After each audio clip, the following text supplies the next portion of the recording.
Muchas gracias, señora presidenta. Muy buenos días a todos. Quiero comenzar, como en anteriores intervenciones, mostrando mi pésame a las familias de los fallecidos, de los que todavía no conocemos el número. 25.000, 30.000, 40.000, 50.000, muchos más, en cualquier caso, de los que se habrían producido con una gestión razonable. Demasiados, víctimas, por un lado, de la pandemia y, por otro lado, de la gestión de una crisis sanitaria que ha sido la peor a nivel mundial.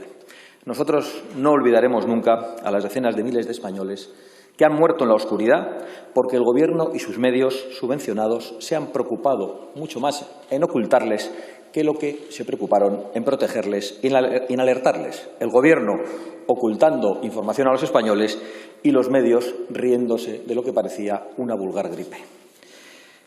Nos pide apoyo su Gobierno mientras el presidente nos insulta y mientras el vicepresidente nos amenaza. Señor Sánchez, en su anterior comparecencia, a la que está obligada a hacer cada 15 días por el estado de alarma, no porque a usted le venga en gana, como a veces quiere hacernos creer, no respondió a mis preguntas y vertió falsedades sobre mi partido. Y me obliga a desviarme un minuto sobre la cuestión que hoy nos ocupa.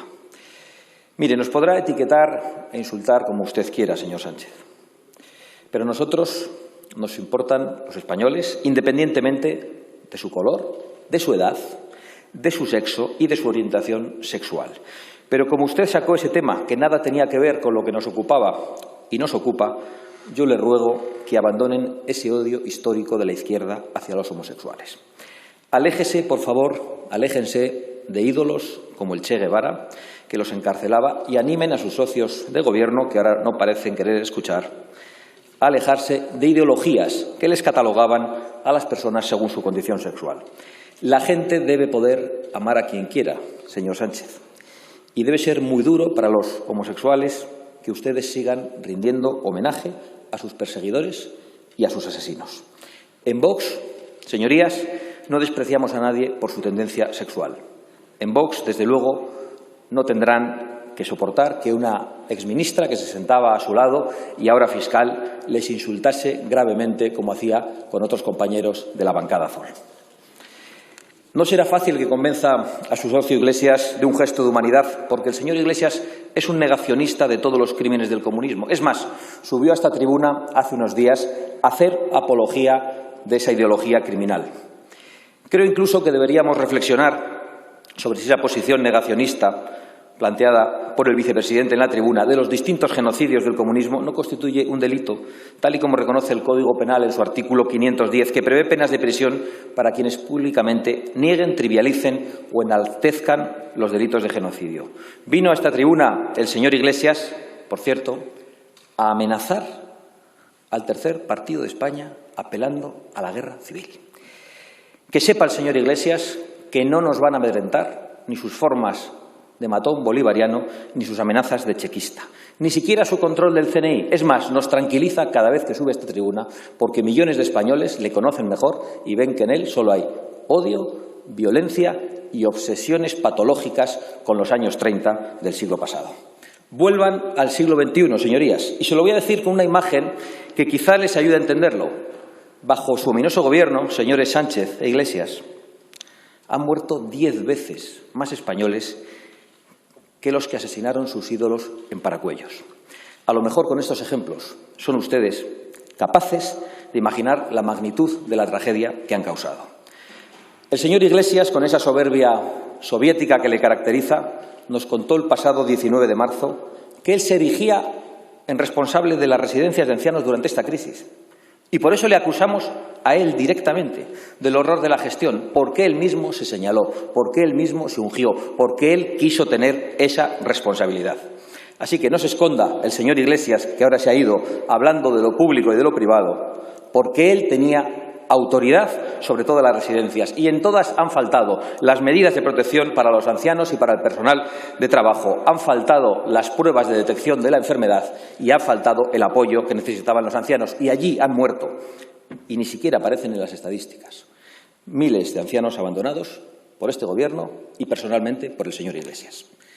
Y le exigiremos por ello que afronte su responsabilidad ante las familias de las víctimas, ante los españoles y ante los jueces. Y de poco le va a servir entonces ponerse a hablar de su adorado Lenin o de las guerras del abuelo, de las tristes guerras de nuestros abuelos. Señor Sánchez, a usted solo le he oído una verdad importante en toda su vida política, que además comparto, que los españoles no podrían dormir tranquilos con el señor Iglesias en el Gobierno. Algunos ni siquiera han podido sobrevivir a su gestión, porque no es fácil sobrevivir a la gestión de los comunistas, ni económica ni físicamente. Y usted es el máximo responsable.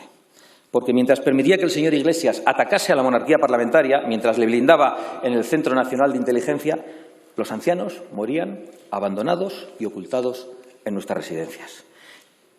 Y es que al señor Iglesias ni siquiera le gusta España. ¿Por qué le habrían de preocupar los españoles?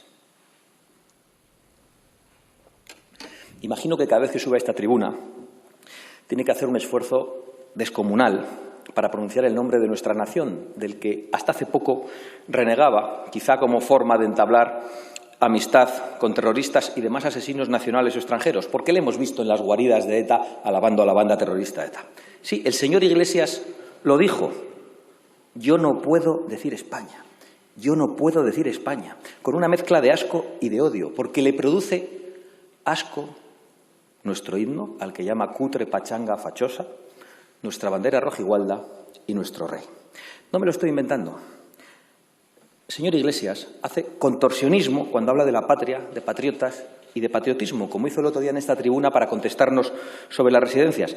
Y no lo digo yo, lo ha reconocido el señor Iglesias literalmente. ¿O es que ya no se acuerda el señor Iglesias? Así que ahora, que no venga aquí a darnos lecciones sobre patriotismo o a pedir que aplaudamos su contorsionismo. Señor Sánchez, creo que usted no llega a eso. No creo que a usted le cueste pronunciar el nombre de España. Tampoco creo que le importe mucho, y lo digo con pena. Creo que usted pronunciaría cualquier cosa, señor Sánchez, con tal de permanecer en el poder, en el palacio, con avión privado y con muchos policías alrededor. Y lamento decírselo. Señor Sánchez, usted tuvo un déficit público el año pasado del 2,8% del Producto Interior Bruto y tiene 22 ministros. La señora Merkel tuvo un déficit público del 1,4% y tiene 14 ministros. Usted doble de déficit, doble de ministros, porque usted lo hace todo a lo grande. Es usted el campeón y también, por desgracia para los españoles, en esta crisis, en número de muertos por habitante por coronavirus y en número de sanitarios contagiados por habitante. También en horas de televisión por hora de programación. Sus estadísticas son asombrosas, así que no nos sorprenden los datos que le da el CIS de Tezanos, que le auguran tan buenos resultados y que las televisiones le traten a usted como un sultán. Pero es que España, señor Sánchez, no es un sultanato, ni, señor Iglesias, es una república bolivariana, es una monarquía parlamentaria. Y ustedes, los dos, la están minando y la están destruyendo. Y Vox advirtió de la deriva totalitaria de este Gobierno, que ha convertido el estado de alarma en un estado de excepción. Y, por desgracia, hemos vuelto a tener razón. Porque han pasado 53 días desde el decreto del estado de alarma y lo único que se han recortado y se han combatido desde el Gobierno han sido las libertades y los derechos de los españoles. La rapidez, la alegría y la eficacia con la que ustedes coartan los derechos y las libertades de todos contrasta precisamente con su incapacidad para proteger la salud y la economía nacional. Creo que si ustedes no se marchan, España acabará la primavera con más multas y parados que test. Y hablando de recorte de libertades, señor Marlaska, le pregunto, ¿por qué ordenó usted el sábado que se detuviera los vehículos que circulaban con banderas de España? Le pido que haga uso de su potestad para intervenir en esta tribuna y que me conteste. Y también que me diga aquí, en la sede de la soberanía nacional, si ha decidido usted derogar la Constitución. Porque usted el sábado, con sus órdenes, de facto, derogó y suspendió los derechos constitucionales de los españoles, prohibiendo una manifestación en coches que no suponía ningún tipo de peligro ni para la salud pública ni para la vida de nadie. Necesito saberlo porque los españoles queremos manifestarnos en las calles con todas las medidas de seguridad pertinentes contra su Gobierno. Ya lo hacen muchos españoles en las redes, a pesar de las amenazas de monitorización y de la censura público-privada, asistida, por cierto, por periodistas de A3 Media y otros lacayos de los medios subvencionados. Pero también lo vamos a hacer en las calles, señor Marlaska. Lo haremos en coche, individualmente o en familias que convivan, con todas las medidas de seguridad, por el centro de las principales ciudades portando banderas de España y pidiendo la dimisión de su Gobierno. ¿Lo va usted a prohibir? ¿Lo va usted a impedir? ¿Va usted a darnos la razón, tenga el valor de decirlo en esta tribuna, porque mañana mismo notificaremos a todas las delegaciones del Gobierno esas convocatorias de manifestación absolutamente seguras y absolutamente legales si ustedes no están mintiendo en esta tribuna. Digan que han prohibido ustedes los derechos de reunión y de manifestación y digan que su único miedo es a la gente y que ustedes ya solo quieren protegerse de los españoles. Porque a ustedes no les gusta la libertad por mucho que la invoquen, ni la verdad. Y precisamente haciendo uso de la primera, vamos a decirles la segunda en esta tribuna y en las calles. Y vamos a revelar que usted, señor Sánchez, pretende tener como rehenes a los españoles y que trata de chantajear a esta Cámara, como ha hecho desde esta tribuna, para que renueve un poder del que usted ha abusado. Señores de Ciudadanos, yo tengo que decir que lo lamento. También lamento la abstención del Partido Popular. Mantener este estado de alarma ilegal y que tan duramente ha sido criticado por el señor Casado, por otra parte, con este presidente y con este vicepresidente, ni salva vidas ni salva empleos. Lo que salvaría vidas y salvaría empleos es un cambio de gobierno. Ustedes han decidido apoyarles y ustedes han decidido abstenerse. Y de verdad que yo solo puedo decir que lo lamento. Creo que cada vez más españoles están comprobando que ustedes se aferran al estado de alarma como quien lo necesita para otras cosas, especialmente su vicepresidente. Y además, en la lógica que usted plantea, como todo depende del estado de alarma, las ayudas sociales que hay que dar a los españoles en estos momentos dependen del estado de alarma, ¿hasta cuándo nos quieren tener ustedes en estado de alarma? Hasta diciembre, toda la legislatura. Porque entendemos que cuando ya no se apruebe el estado de alarma ya no habrá ayudas sociales para dar a los españoles. ¿O es que usted también nos está mintiendo sobre esto en la tribuna? Nuestro voto no va a poner la suerte de los españoles en sus manos. Aunque tuviéramos, fíjese lo que le voy a decir, que desaparecer como partido, jamás contribuiremos a afianzar en el poder a quienes están despreciando la vida, la libertad, la prosperidad y la nación en España. Y a quienes nos han llevado al mayor desastre de este siglo, pero hablan de los datos de Estados Unidos refiriéndose a Vietnam. Hemos tenido que sufrir su gestión, pero estamos a tiempo de impedir que se agrave el desastre que ustedes han provocado. Para ello seguimos ofreciendo a esta Cámara la posibilidad de un gobierno de emergencia nacional, que lógicamente no queremos liderar ustedes, como subirá a decir inmediatamente después de mi intervención, que sea capaz de liderar los próximos meses hasta unas elecciones. Y como este Gobierno no va a asumir su responsabilidad, me parece que va a depender de todos y cada uno de ustedes, señores diputados.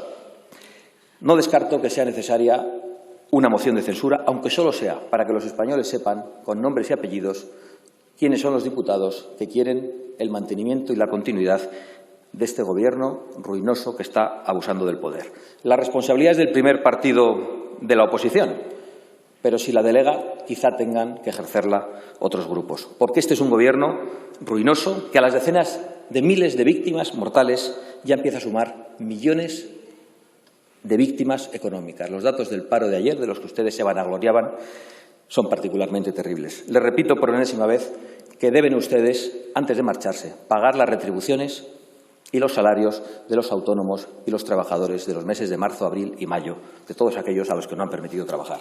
Por supuesto que también habrá que ocuparse de aquellos españoles a los que su gestión ya ha expulsado del mercado de trabajo. Y quizá haga falta una renta mínima en esos casos, pero no para tener a los españoles cautivos, como quiere su vicepresidente, sino para garantizar que tengan un sustento mientras se recupera la economía nacional. Para que eso empiece a ocurrir solo hay que excluir de las posiciones económicas sus demenciales obsesiones que tanta riqueza han dilapidado. Y le voy a poner un solo ejemplo, señor Sánchez. Hace poco hablaba de Vietnam, por lo tanto, indirectamente del señor Trump. Usted dijo que había que combatir a Trump. ¿Usted se da cuenta de las consecuencias que tiene para España decir que hay que combatir al presidente de un país aliado como Estados Unidos? ¿De las consecuencias respecto a los aranceles a los productos españoles? ¿De lo que ha ocurrido con Navantia, que ha perdido un contrato millonario de 5.800 millones de euros para construir 10 fragatas, porque su beligerancia contra Trump y la de sus medios subvencionados, mientras señalan lo que ocurre en Estados Unidos y ocultan lo que está ocurriendo en España, choca con la actitud que, por otra parte, tienen con el régimen chino. Una actitud servil, por cierto, a quienes compran material defectuoso y que todavía ni siquiera han pedido perdón por el virus de Wuhan. Y en realidad nosotros no queremos que pidan perdón. Nos bastaría con que se nos diga la verdad sobre el origen del virus y que empiecen a pagar por el desastre que han provocado con su ocultación de información. En los últimos 50 años, señorías, 2 veces la humanidad ha afrontado un peligro global, uno con origen en Chernobyl y otro con origen en Wuhan. Y no es casualidad que hayan sucedido bajo los regímenes comunistas que tanto idolatra el señor vicepresidente del Gobierno. Pero volvamos un momento al Gobierno de España, convertido en hazmerreír de la prensa internacional, que dice que ya ni siquiera publica sus datos porque no hay quien se los crea. Y es que esa falta de credibilidad internacional, señor Sánchez, tiene consecuencias fatales para la financiación de nuestra deuda. ¿Quién prestaría dinero a una empresa cuando algunos de sus socios trabajan para destruirla, como ocurre con sus cómplices de investidura? Claro que la verdad es que usted no es el... Sé que le cuesta aguantar todo esto, pero no se preocupe que enseguida acabo. Claro que usted no es el único problema, no es el único culpable. También la Europa de los burócratas tiene una gran responsabilidad y está demostrando estar contra los intereses de España y contra nuestra soberanía. Nosotros no mendigaremos dinero en Europa, lo exigiremos. Y lo exigiremos porque el Banco Central Europeo también pertenece a los españoles y porque la Unión Europea también se ha construido con las renuncias de generaciones de españoles en el campo y en la industria. Y por eso concluyo, presidenta, no queremos un rescate, señor Sánchez. Los españoles sabremos rescatarnos a nosotros mismos de ustedes y sabremos hacer el recorte del gasto político innecesario y el impulso a nuestra industria y a nuestra economía en general. Porque España, cuando no ha tenido que soportar gobernantes nefastos, ha sabido crear riqueza como ningún país del mundo. Lo hemos demostrado en el pasado y lo volveremos a demostrar. Por eso le vuelvo a pedir, señor Sánchez, que paguen las nóminas y que se marchen. Que España tiene importantes tareas que acometer y ustedes tienen que preparar su defensa a los tribunales. Gracias, señora Abascal.